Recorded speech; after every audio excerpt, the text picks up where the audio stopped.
I think we should actually bring something in. Now, there's lots of ways to do this, and I think the easiest way is to just drag and drop. So I'm just going to open up my folder right here, and I have an image already prepared, and I'm going to just simply take this, drag it over to my work area, and you'll see it'll actually get completely highlighted, and I'm just going to let go. And as you can see, the image is now there.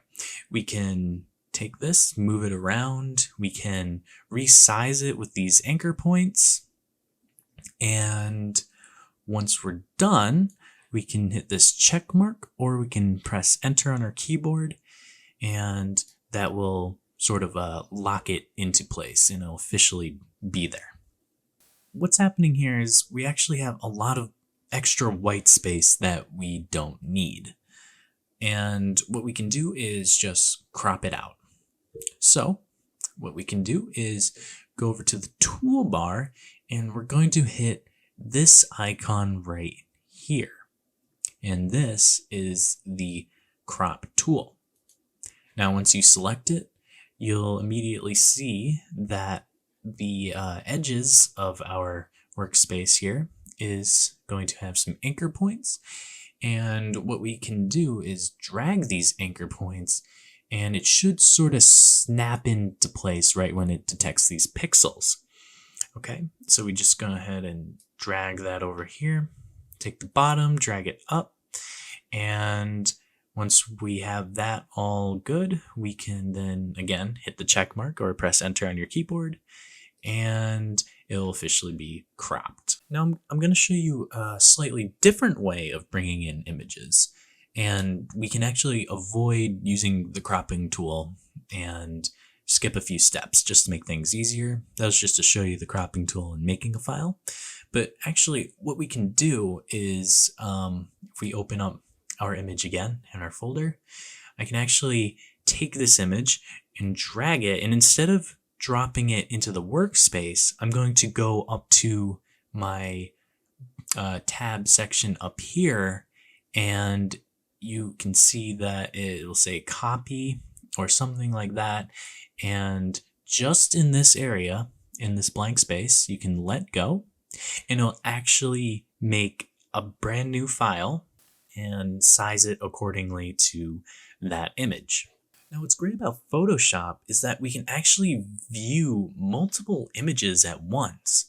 Now, think of Photoshop kind of like an internet browser like Google or whatever you have that has tabs. Now, with this new document that we just made a new tab up here.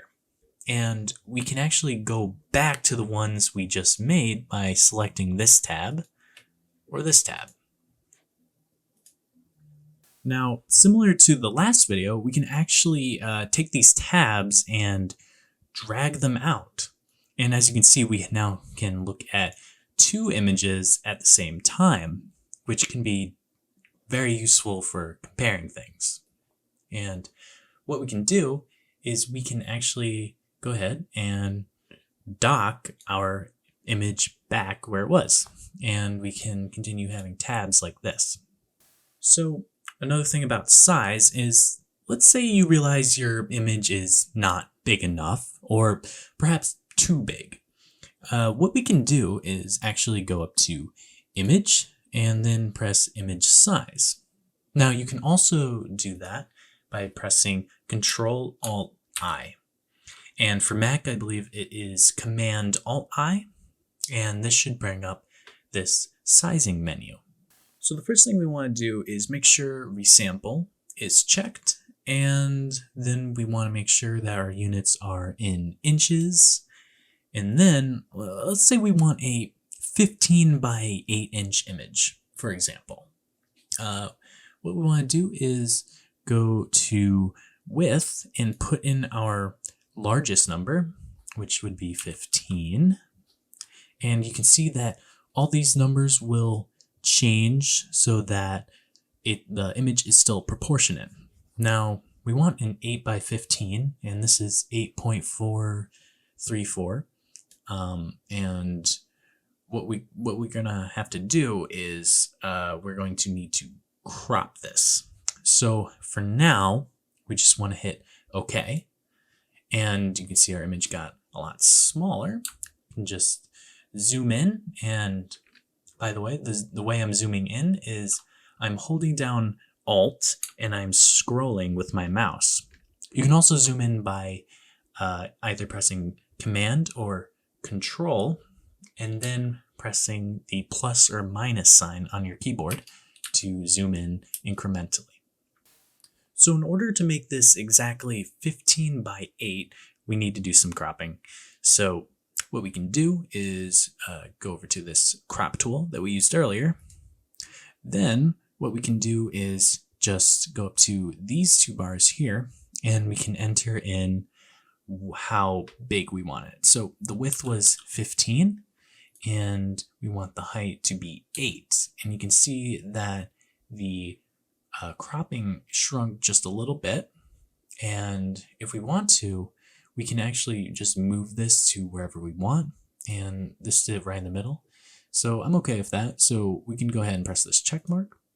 And now if I go Control-Alt-I, you can see that we now have a 15 by 8 image exactly. So I'm going to stop there.